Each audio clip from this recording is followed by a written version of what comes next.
Desde el monte de Sión se escucha una voz, resuena desde el firmamento.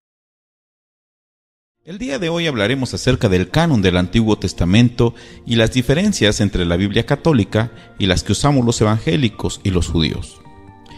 La Iglesia Católica, junto con sus apologetas, se han encargado de atacar a los evangélicos. Nos atacan por usar una Biblia mutilada. Pero el día de hoy ofreceremos evidencias que demuestran lo equivocados y poco instruidos que están los fieles católicos respecto al canon del Antiguo Testamento.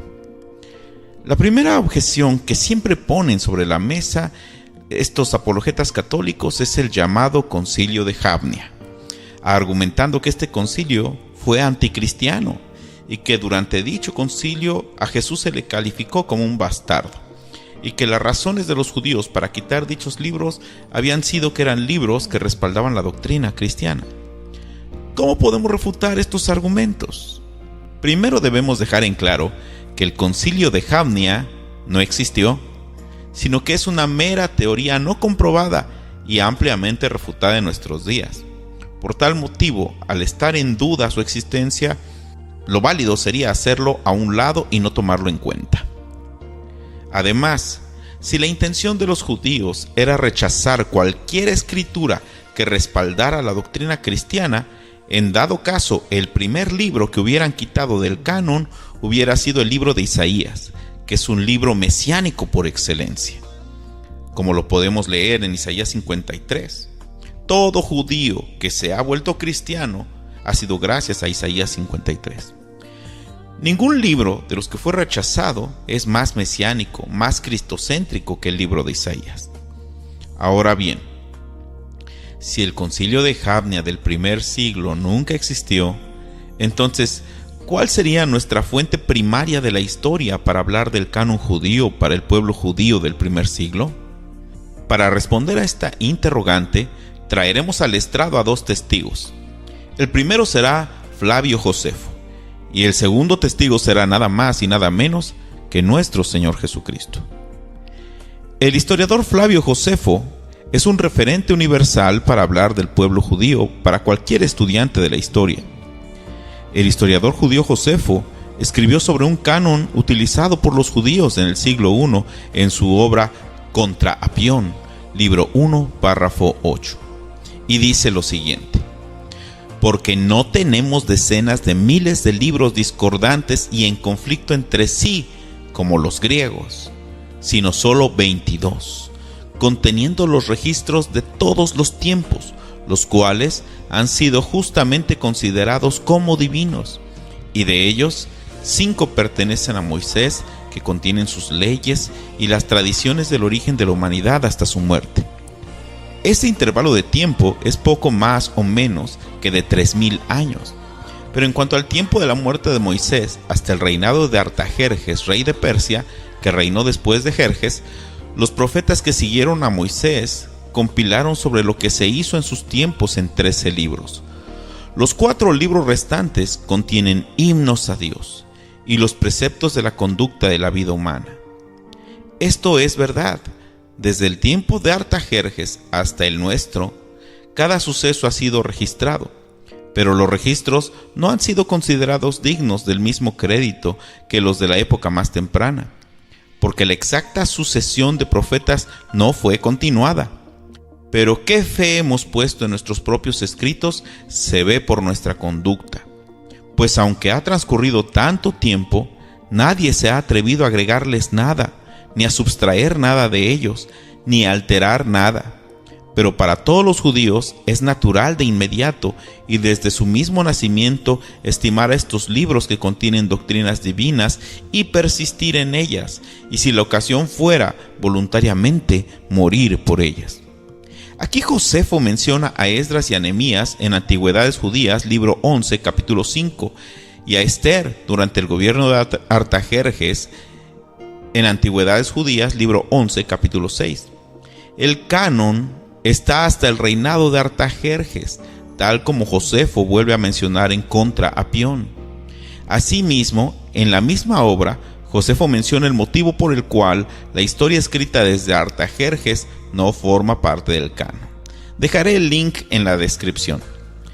Este testimonio nos demuestra que para el siglo I ya era historia irrefutable que el canon judío no contenía los libros deuterocanónicos o también llamados libros apócrifos, pues el historiador cita al rey Artajerjes, quien murió en el año 424 a.C.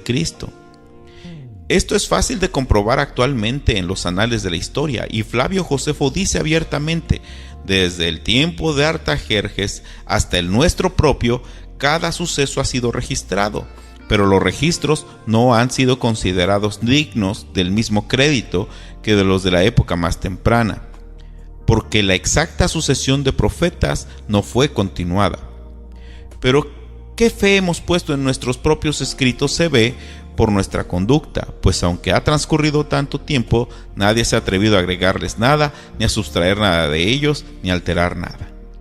Aquí habla claramente Josefo que hay otros registros que no fueron considerados dignos. Entre estos se encuentran los libros apócrifos o deuterocanónicos, pues surgen después del reinado de Artajerjes, como lo dice aquí mismo.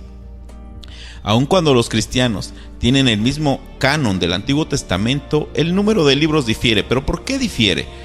Esto se debe a que unos de ellos dividen a Samuel en 2 libros, a Reyes en 2 libros, a Crónicas en 2 libros, entre otros. Los judíos consideran también a los profetas menores como un solo libro.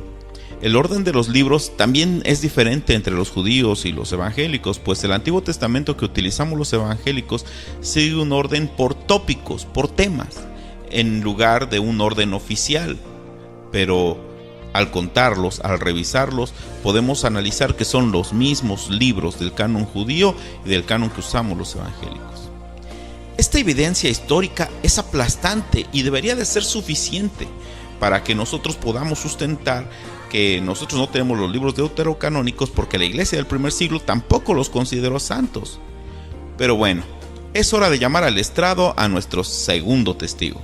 Llamemos a Jesucristo. ¿Cuál fue el testimonio de Jesucristo acerca del canon del Antiguo Testamento? En Lucas 24:44, en el aposento alto, Jesús dijo a sus discípulos: era necesario que se cumpliese todo lo que está escrito de mí en la ley de Moisés, en los profetas y en los salmos. Jesús indicó las 3 secciones en que estaba dividida la Biblia hebrea: la ley, los profetas y los escritos, aquí llamados salmos, probablemente porque el libro de Salmos es el primero y es el más largo de esta tercera sección. En Lucas 11:51 también, Jesús hace mención de un periodo que inicia con el primer mártir del Antiguo Testamento y culmina con Zacarías, que sería el último mártir del Antiguo Testamento de acuerdo a la Biblia judía. Y lo dice de la siguiente manera: desde la sangre de Abel hasta la sangre de Zacarías. Con esto, Jesús confirma su testimonio respecto a todo el canon del Antiguo Testamento. Abel fue el primer mártir de la Biblia en Génesis 4:8, y Zacarías es el último mártir que se menciona, y de acuerdo con el orden del Antiguo Testamento hebreo, habiendo sido apedreado mientras predicaba al pueblo en el patio de la casa de Jehová, como lo dice 2 de Crónicas 24:21. Génesis era el primer libro del canon hebreo y Crónicas era el último. Jesús dijo básicamente desde Génesis hasta Crónicas, desde el primer libro del canon hasta el último. ¿En qué momento la Iglesia Católica incluye los libros apócrifos o también llamados deuterocanónicos en el canon de sus Biblias? Citaré para esta respuesta un link de la página Catholic.net, donde podemos encontrar que los deuterocanónicos no fueron admitidos como canon en el primer siglo. ¿Pero cómo es esto? ¿Acaso no los apologetas católicos se han dedicado a asegurarnos hasta el cansancio que el Antiguo Testamento que utilizaban los cristianos del primer siglo incluían los libros deuterocanónicos o apócrifos? Pues parece que la única historia que los apologetas católicos leen es la historia que les cuenta su iglesia. Es tanto como estudiar la historia cubana narrada por Fidel Castro o la historia venezolana narrada por Hugo Chávez. Este tema nos deja ver que es cierta esa máxima que dice: el que no lee está condenado a creer lo que le cuenten.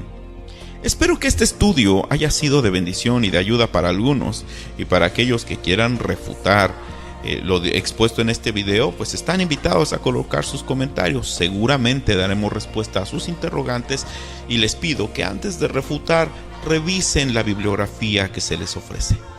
Dios les bendiga y hasta la próxima.